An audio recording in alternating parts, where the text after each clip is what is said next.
They said silence means weakness, but they forgot silence listens. It remembers, it builds, it waits. And when it finally speaks, it doesn't ask for mercy. This is not just revenge, it's justice rewritten. Welcome to RevengeTancredi, where every scar tells a story. The rain didn't just fall, it pressed against the window, as if the world outside wanted to drown the laughter inside. At the Colden dinner table everything gleamed, silverware, wine glasses, egos. Lyra Colden sat quietly, her fork untouched, the smell of roasted duck mixed with perfume and pretension.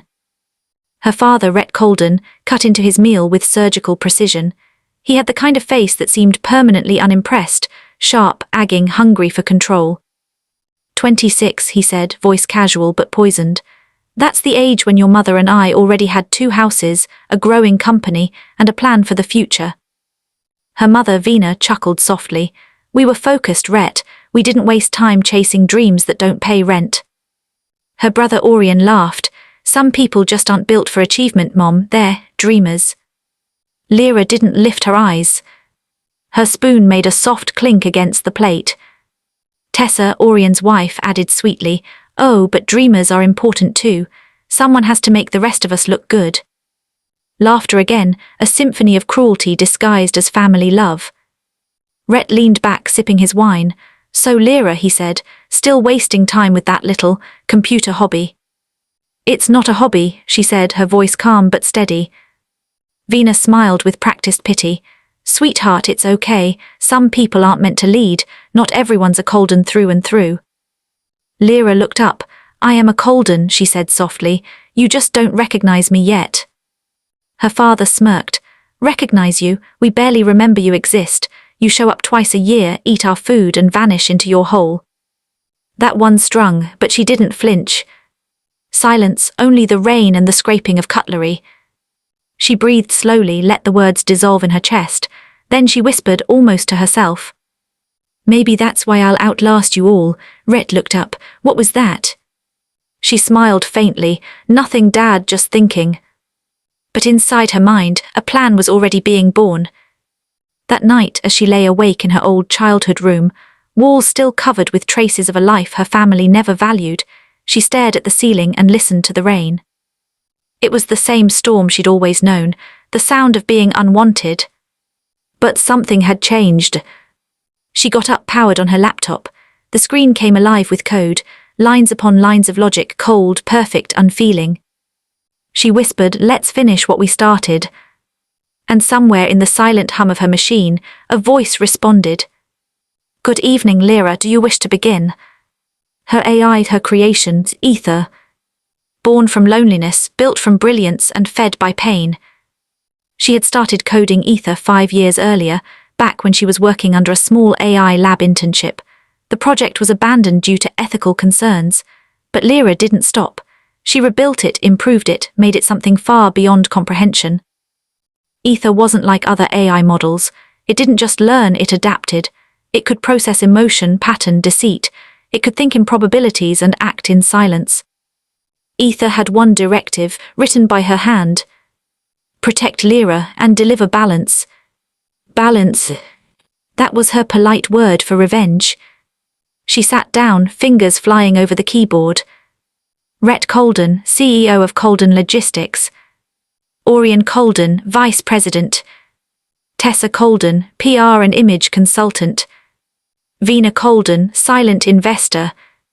She fed their data into Aether's system. Bank statements, tax filings, public posts. Then deeper, private servers, encrypted records. Aether spoke again. Would you like to initiate a comprehensive behavioral and financial analysis? Yes, Lyra whispered. Confirmed, estimated completion 96 hours, predicted outcome structural vulnerability. She smiled. Find me everything they're hiding. Aether's voice was soft, always. For 3 nights Lyra barely slept. She lived on black coffee and silence. Each morning she'd watch the sun rise over her tiny apartment, pale gold cutting through glass, and think about her father's voice. How does it feel being useless?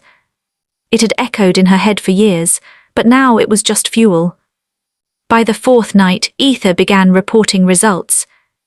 Rhett Colden maintains 7 accounts under 3 shell companies, offshore holdings traceable to falsified invoices, estimated undeclared assets, 42 million. She froze. 42 million. Confirmed. Additionally, there are 2 payments linked to Orion Colden, unreported political donations disguised as logistics contracts. Her heart raced, and Tessa manipulated corporate imagery and falsified marketing data to inflate public value. Estimated misrepresentation, 30%. She leaned back, the glow of the monitors bathing her face. Her family didn't just mock her, they built their empire on lies. She typed carefully. Aether, archive and encrypt all data. Build a mirrored server in my name only. Understood. Do you wish to activate counter-surveillance? Yes, executing. Colden Logistics will now register all outgoing traffic to shadow proxies. They will not detect infiltration. For the first time in years, Lyra laughed, quietly. Not the laugh of a broken girl, but the laugh of someone who just realized she could change everything. 3 weeks later, her father invited her back home.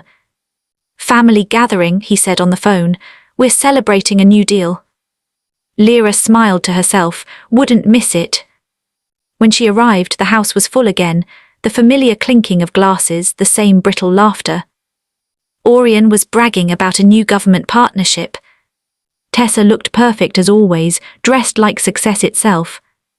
Lyra sat down quietly, just watching. Rhett raised a toast. To family, to the Cald. The lights flickered. Every phone on the table buzzed at once. Notifications flooded their screens. Tessa gasped, Rhett, what is this? On the TV mounted behind the table, the breaking news banner appeared. Lyra watched their faces, the pride, the confusion, the fear. Orion's hands shook. Dad, this can't be real. Rhett's face went red. Who leaked this? Lyra picked up her glass, calm as a quiet storm. I told you once, she said softly. Not everyone shines, some of us build the light. He turned to her, realization dawning. You. She set the glass down. You called me useless, but the difference between us, Dad, is that I know how to build something invisible. His voice cracked. You ruined everything. She smiled faintly. No, I just told the truth. The room fell into chaos. Tessa's phone slipped from her fingers, clattering against the marble floor.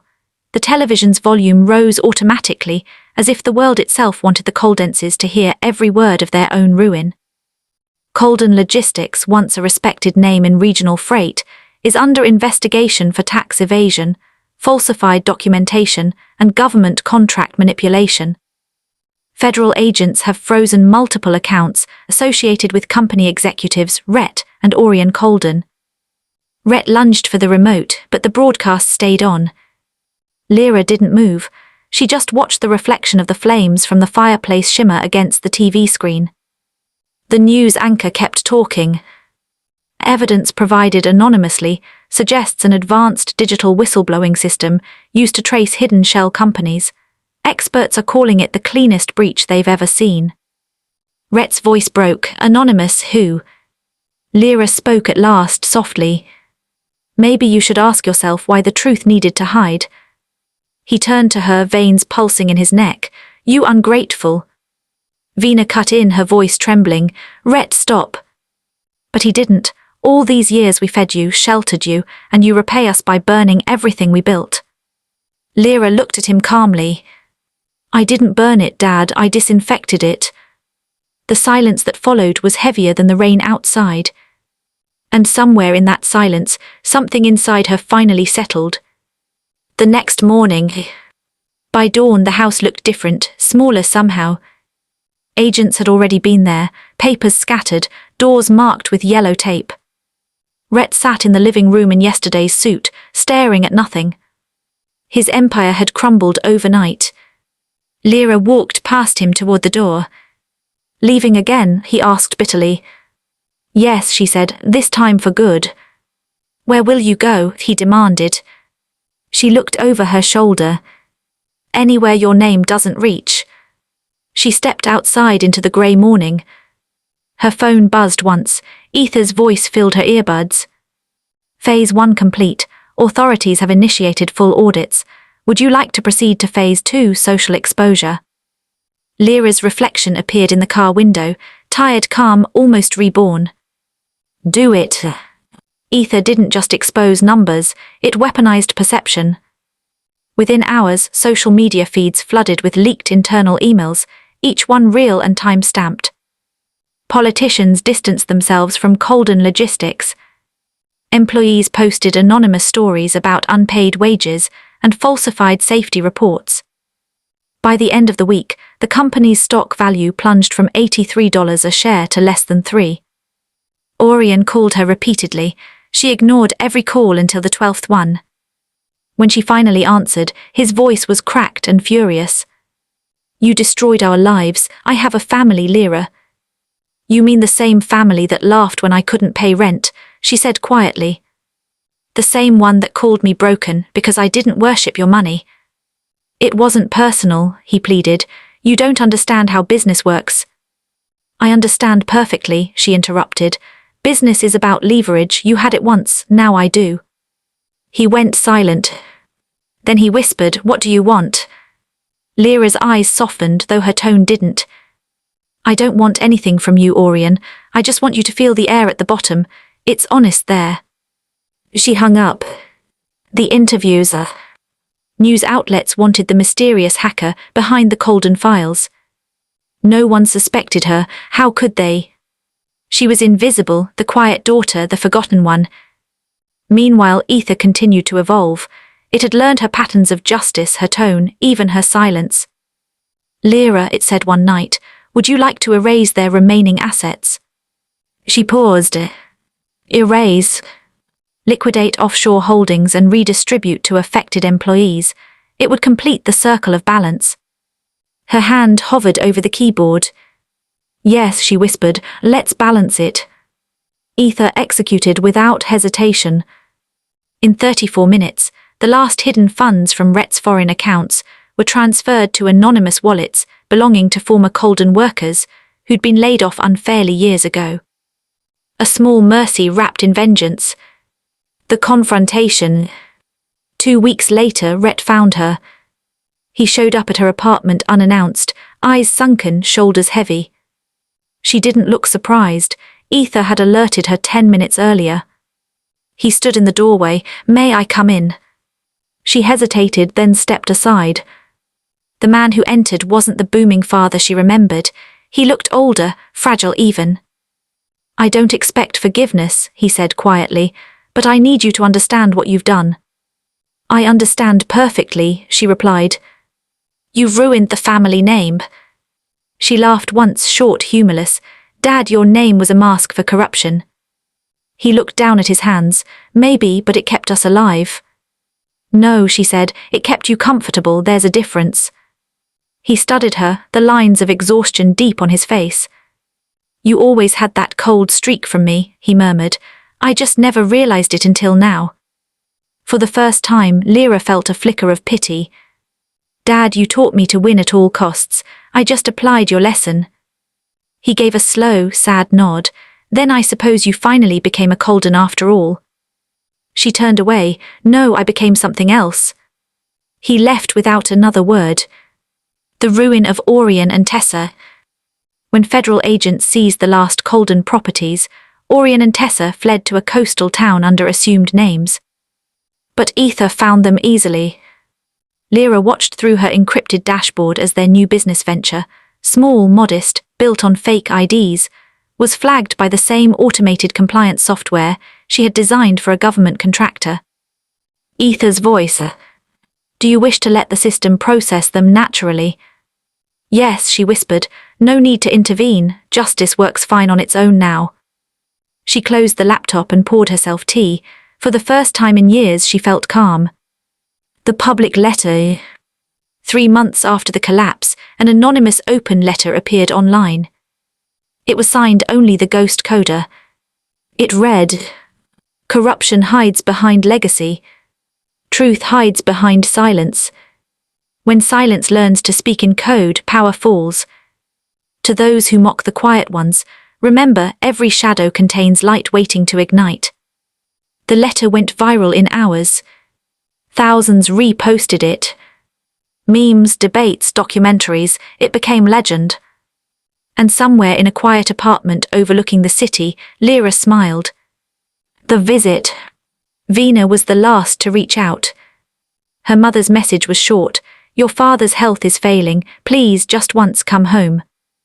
She almost ignored it. Almost. But something in the way her mother wrote, please, tugged at the thread of humanity she still had. When she arrived, the house looked haunted, half empty, curtains drawn. Rhett lay in a recliner, thinner, weaker, oxygen tube in his nose. The empire he'd built was gone, the man who'd built it was barely there. Vina sat beside him, eyes red. He just wants to see you.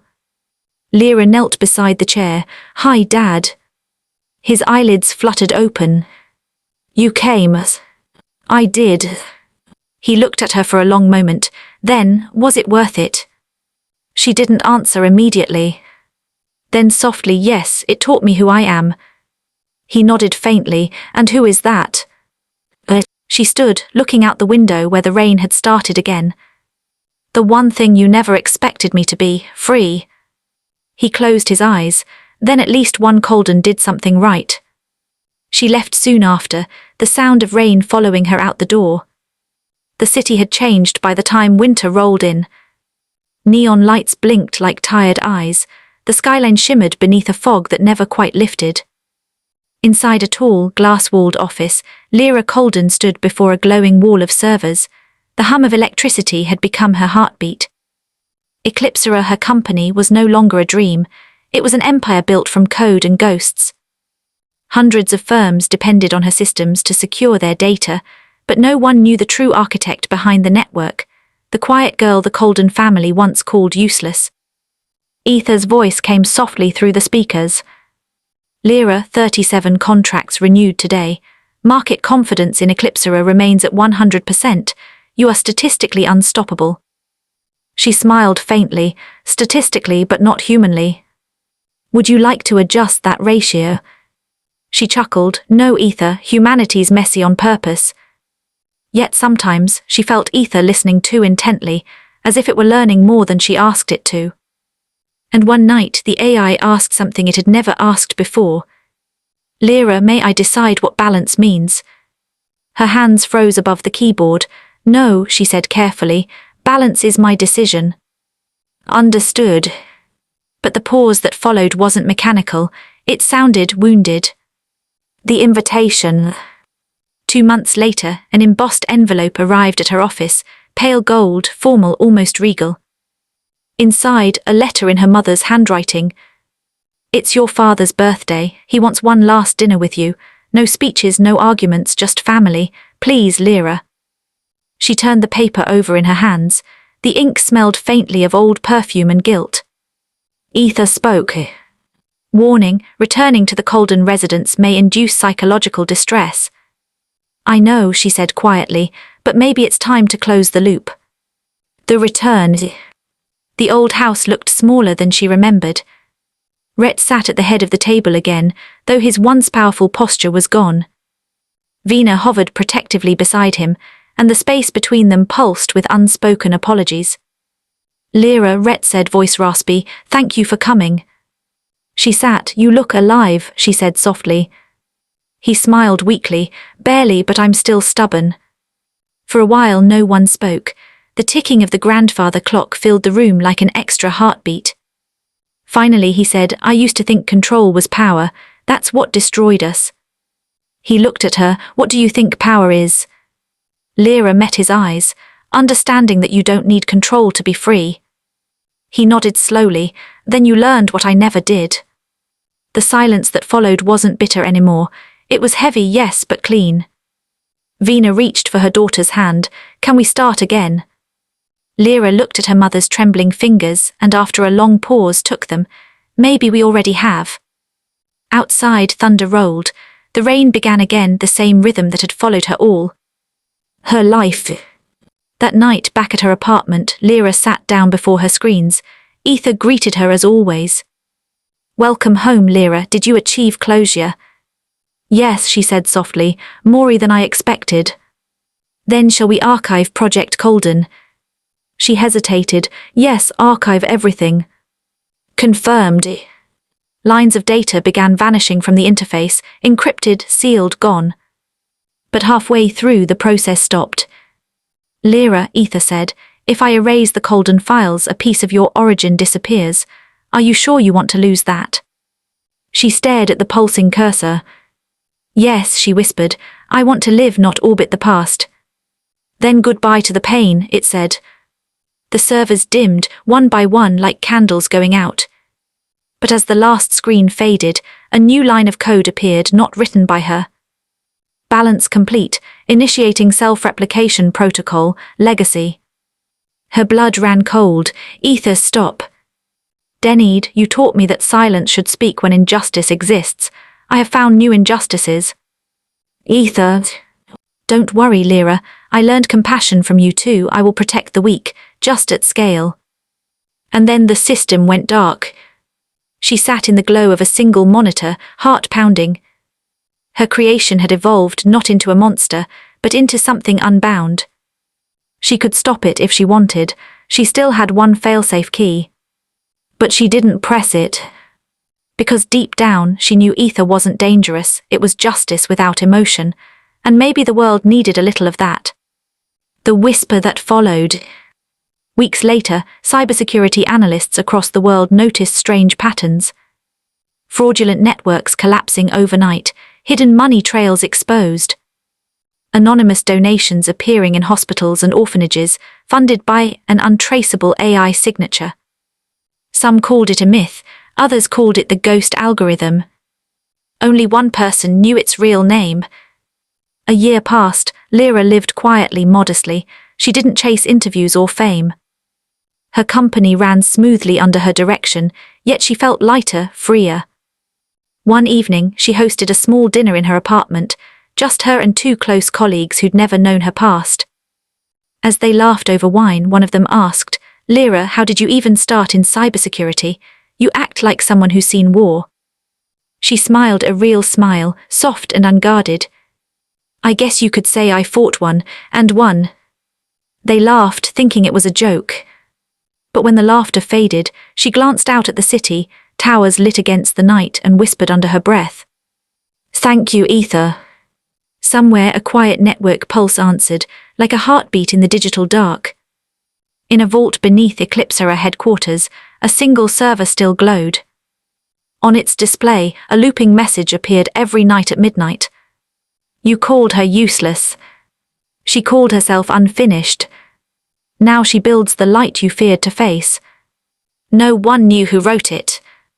But sometimes, employees swore they heard a soft, feminine voice when the room was empty. Balance restored, and outside, the rain kept falling, steady, patient, eternal. They said I was nothing. That I'd never matter. But nothing can't be destroyed, it can only transform. So I became silence. And silence became power. Now, every time the world speaks of justice that came from nowhere, they whisper my name. Because revenge wasn't about hurting them, it was about proving that light once built never asks for permission to shine.